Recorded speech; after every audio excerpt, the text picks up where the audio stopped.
প্রিয় দর্শক, শেখ হাসিনা কীভাবে দেশ থেকে পালালেন একমাত্র ভিডিওটি দেখুন। একটি মাত্র ভিডিও করা হয়েছে, এক্সক্লুসিভ একটি ভিডিও, খুব গোপন সূত্রে ভিডিওটি করা হয়েছে। কিভাবে দেশ থেকে পালালেন শেখ হাসিনা দেখতেই পারছেন, এই যে দেখতে পারছেন গাড়িতে উঠছে এবং হেলিকপ্টারের মাধ্যমে কিন্তু তিনি দেশ ত্যাগ করেছেন এবং স্বৈরাচারের যে একটি পতন, সেই পতন কিন্তু নিশ্চিত হয়েছে বাংলাদেশে। আপনারা জানেন যে যখন সীমা লঙ্ঘন কেউ করে তখন কিন্তু আর টিকতে পারে না এবং সীমা লঙ্ঘনকারীকে আল্লাহ নিজেও পছন্দ করেন না। অতিরিক্ত সীমা লঙ্ঘন করে ফেলেছিলেন শেখ হাসিনা। দেখতে পাচ্ছেন এখন তার বিদায়ের ঘণ্টাটা তার মোটেও ভালো হলো না। আপনারা দেখতে পাচ্ছেন তার হেলিকপ্টার যোগে কিন্তু তিনি পালিয়ে যাচ্ছেন। এই যে দেখতে পাচ্ছেন, এই যে হেলিকপ্টার করে কিন্তু তিনি পালিয়ে যাচ্ছেন। এই হচ্ছে সাবেক প্রধানমন্ত্রী শেখ হাসিনার পালানোর ভিডিও এবং তার শেষ বিদায়।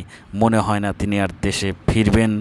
তিনি দেশে থাকলে তার অবস্থা কী হতো আপনারা কমেন্টে জানাবেন।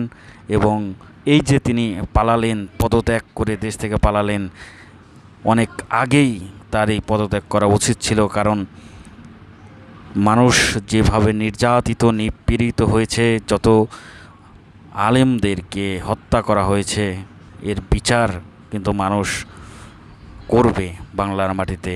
তিনি তো পালালেন, তার সহযোদ্ধারা এখন কি করবেন কমেন্টে লিখুন।